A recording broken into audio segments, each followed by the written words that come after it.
Assalamualaikum warahmatullahi wabarakatuh. Kami dari kelompok 7 yang beranggotakan 4 orang, yang dimana 4 orang tersebut bekerja sama dalam membuat tugas akhir ujian Cyber Communication dengan dosen pengampu Ibu Irma Shanti Danadarta, Sarjana Hubungan Internasional MA.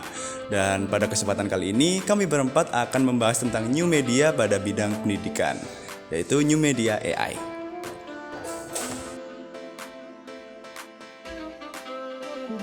Sebelum masuk ke pembahasan, izinkan kami memperkenalkan diri terlebih dahulu.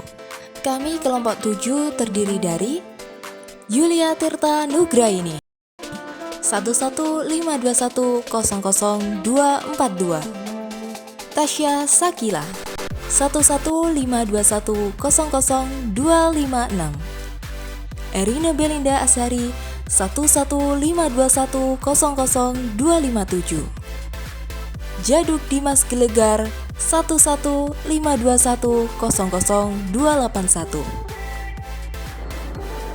Pada era industri 5.0 saat ini, perkembangan industri sudah sangat bisa dirasakan manfaatnya untuk membantu kehidupan manusia. Salah satu buah dari perkembangan teknologi adalah Artificial Intelligence atau yang biasa disebut dengan AI. Konsep AI sudah ada sejak tahun 1900-an. Pada era ini, terdapat beberapa filsuf yang menyatakan teori-teori dasar matematika yang menjadi cikal bakal terbentuknya mesin komputer dan AI. Nah, beberapa filsuf tersebut diantaranya ada George Boole. Dia seorang matematikawan yang menemukan ilmu aljabar Boolean, yang dimana ilmu tersebut sekarang dijadikan sebagai bahasa komputer. Lalu dari temuan tersebut ada dua filsuf yang mengemukakan karya besarnya yang diberi nama PM atau Principia Mathematica. Nah, PM ini bekerja dengan cara membaca, mengumpulkan data-data sandi dan dijelaskan dalam logika simbolik. Selanjutnya masuk ke era tahun 1930-an, muncul mesin Turing dari teori Turing yang ditemukan oleh Alan Turing. Teori ini bisa menguji kecerdasan mesin-mesin komputer. Dan saat ini teori itu diaplikasikan dalam fitur CAPTCHA. Filsuf lain yaitu Claude Shannon. Dia menemukan teori informasi yang merupakan implikasi dari ilmu aljabran Boolean. Nah, temuan selanjutnya dilanjutkan oleh filsuf yang bernama John von Neumann. Dia merumuskan bahwa komputer dapat dibagi menjadi dua bagian, yaitu software dan hardware. Sampai akhirnya, pada tahun 1946, setelah Perang Dunia II, komputer muncul untuk pertama kalinya. Dan pada tahun 1950, barulah istilah Artificial Intelligence atau AI ini muncul, yang dirumuskan oleh 5 filsuf dalam pertemuan Dartmouth.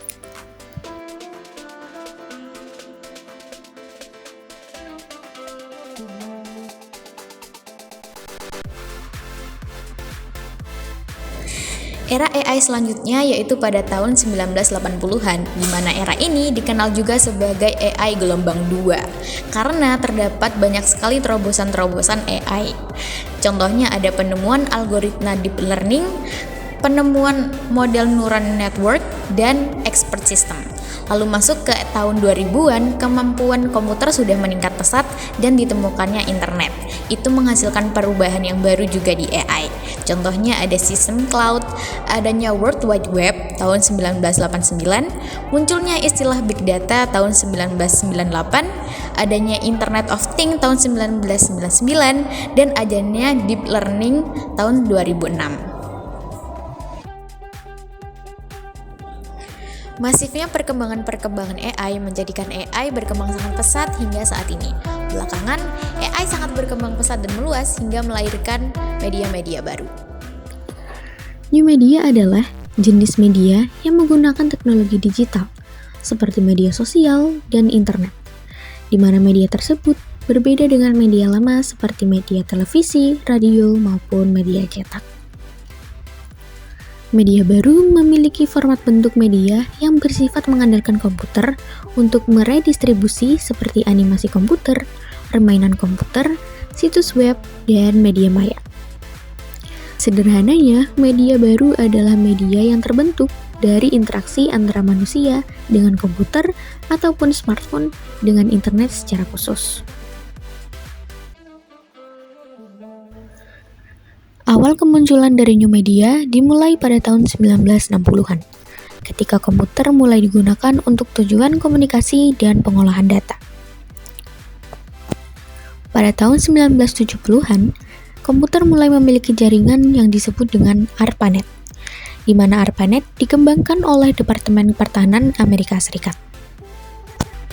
Pada tahun 1980-an, komputer mulai digunakan secara pribadi, dan internet mulai digunakan secara luas. Hingga pada 1990-an, World Wide Web mulai diciptakan dan menjadi platform utama untuk akses ke informasi dan komunikasi online.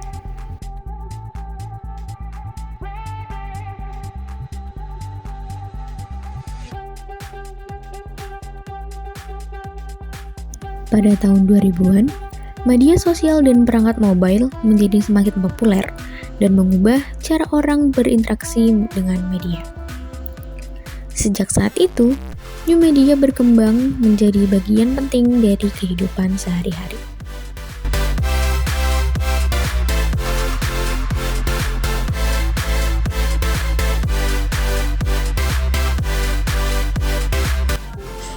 Zaman revolusi industri 5.0 menuntut kemajuan teknologi yang lebih tinggi, baik dalam bidang industri maupun dalam bidang pendidikan. Dalam bidang pendidikan diperlukan inovasi untuk mendorong kemajuan yang sebenarnya, dan literasi digital menjadi kunci yang paling penting dalam hal ini.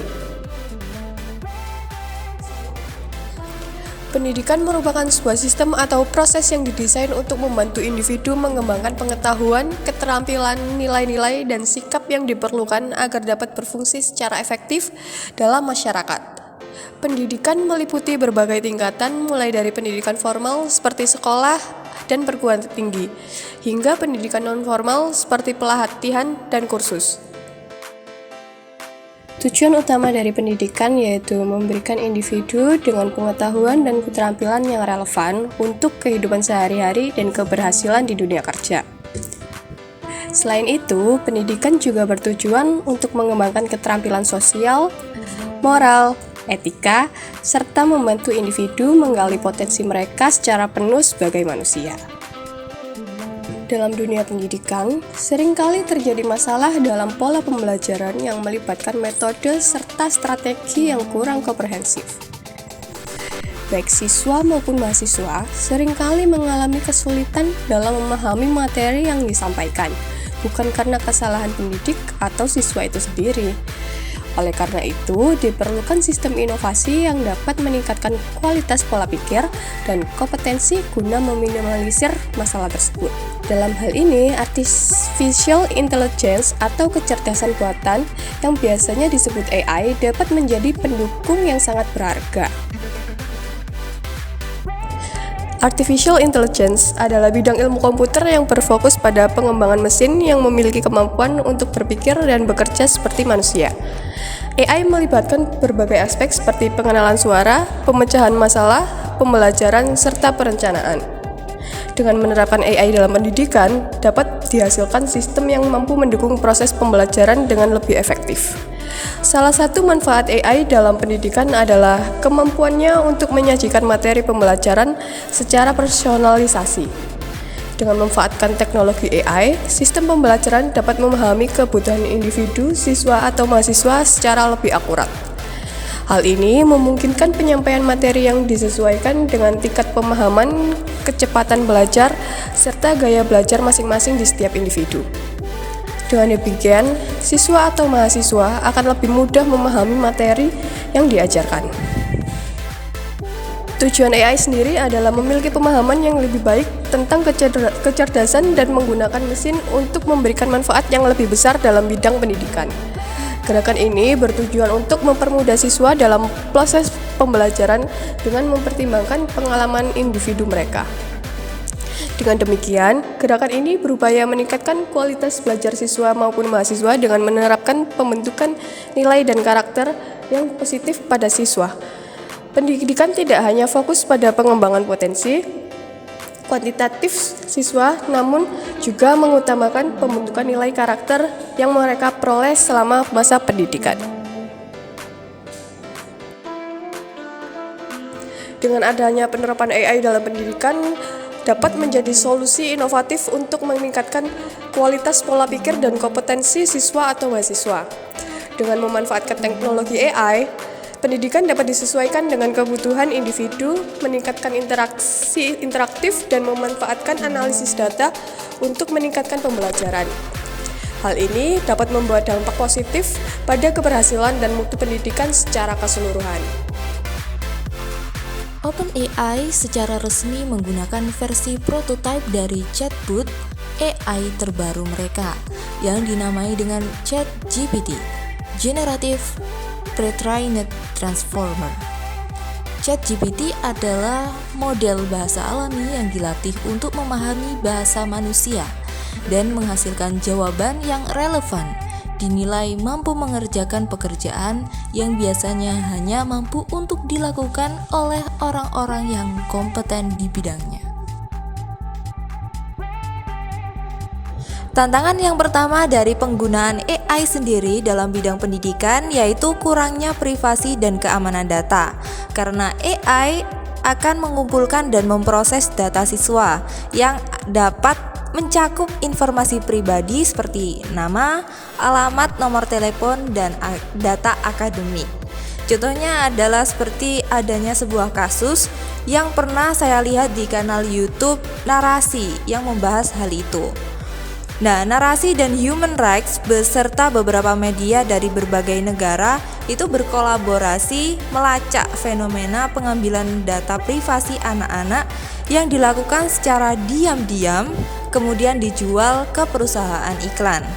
Dan hasilnya hampir 90% terlibat praktik itu termasuk Indonesia. Salah satu tantangan penggunaan AI dalam pendidikan adalah berkurangnya keterlibatan guru dalam pembelajaran.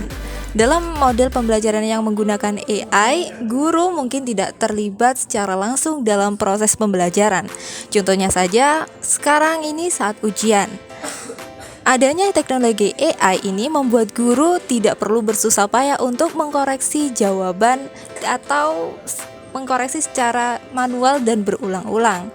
Kemudian adanya sebuah sistem yang bernama voice assistant seperti OK Google. Hal ini membuat murid tidak harus bertanya kepada guru. Tantangan dari penggunaan AI selanjutnya yaitu kurangnya pemahaman siswa tentang etika akademik dan penggunaan teknologi yang tepat. Karena semua hal itu menyangkut hasil karya cipta atau kekayaan intelektual dari seseorang, sekelompok orang maupun lembaga yang dilindungi oleh undang-undang. Semua hal itu dapat menjadi faktor penyebab kecurangan. Contohnya saja adanya plagiasi karya tulis dan lain sebagainya. Indonesia juga masih mengalami kekurangan tenaga ahli dan sumber daya manusia yang kompeten dalam pengembangan dan penerapan AI di bidang pendidikan. Hal tersebut disebabkan karena tidak meratanya penyebaran internet. Contohnya saja, masih ada daerah-daerah yang masih belum tersentuh teknologi, utamanya internet. Juga sangat kurangnya tenaga pendidik, utamanya di daerah-daerah yang tergolong 3T, tertinggal, terdepan, dan terluar.